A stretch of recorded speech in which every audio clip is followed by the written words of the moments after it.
జ్ఞాపకాల పరంపర మిఠాయి రూపంలో మన కోసం తెచ్చేసింది పరంపర మిఠాయి షాప్.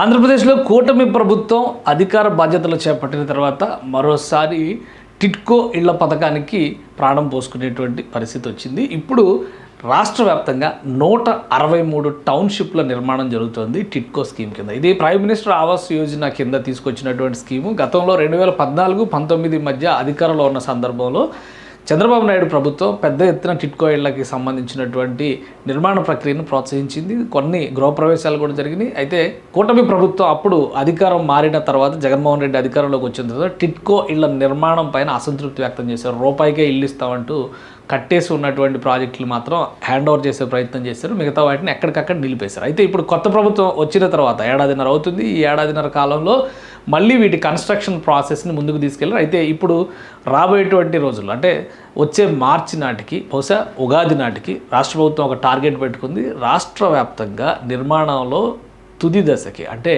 70-80% నిర్మాణ ప్రక్రియ కంప్లీట్ అయినటువంటి టిట్కో గృహాలని 2026 మార్చి నాటికి గృహప్రవేశాలకు సిద్ధం చేయాలని చెప్పి నిర్ణయించింది. ఒకసారి చూద్దాం. దానికి సంబంధించినటువంటి సమావేశం కూడా జరిగింది. అలానే మంత్రి నారాయణ కూడా టిట్కో గృహాల నిర్మాణానికి సంబంధించి ఇటీవలే కర్నూలు జిల్లాలో పర్యటించారు. వాటి స్థితిగతులను కూడా పర్యవేక్షించారు. ప్రస్తుతం రాష్ట్ర ప్రభుత్వం 4 లక్షల రూపాయల ఆర్థిక సాయం అందిస్తుంది. కేంద్ర ప్రభుత్వ వాటా, రాష్ట్ర ప్రభుత్వ వాటా కలిపి. అలానే లబ్ధిదారుడికి సంబంధించి బ్యాంకు రుణం రూపంలో మరికొంత సహకారం లభిస్తుంది.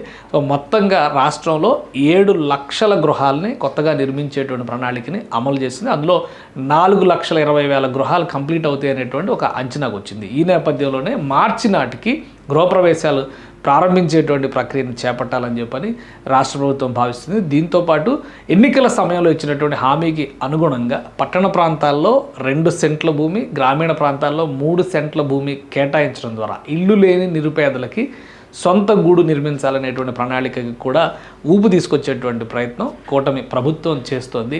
సో మార్చి నాటికి ఈ గృహానికి సంబంధించినటువంటి పనులన్నీ కూడా ఇప్పుడు చాలా వరకు సీలింగ్ ప్రాసెస్, స్లాబ్ వేసేటువంటి దశలోనే, అలానే నిర్మాణానికి సంబంధించి కూడా షేర్ వాల్ టెక్నాలజీని ఉపయోగిస్తున్నారు. కాబట్టి నిర్మాణంలో పెద్దగా జాప్యం జరగడానికి అవకాశం లేదని మున్సిపల్ శాఖ మంత్రి నారాయణ చెబుతున్నారు. ఈ అంశాలను దృష్టిలో పెట్టుకునే వచ్చేటువంటి 3 నెలల్లో మరింత వేగవంతం చేసి నిర్మాణ ప్రక్రియను మార్చి నాటికి గృహప్రవేశాల దిశగా అడుగులు వేసేటువంటి అవకాశం కనిపిస్తోంది. సుమన్ టీవీలో మీ పర్సనల్ అండ్ బిజినెస్ ప్రమోషన్స్ కోసం కింది నెంబర్కి కాంటాక్ట్ చేయండి. డ్రగ్స్, గంజాయి లాంటి చెడు వ్యసనాలకు దూరంగా ఉండండి. తాత్కాలిక ఆనందం కోసం జీవితాలని నాశనం చేసుకోవద్దు. డ్రగ్స్ విక్రయాలు, దందాలు నిర్వహిస్తే 1800-599-6969 టోల్ ఫ్రీ నంబర్ కి కాల్ చేయండి. డ్రగ్స్, గంజాయిని నిర్మూలిద్దాం, భవిష్యత్తును కాపాడదాం.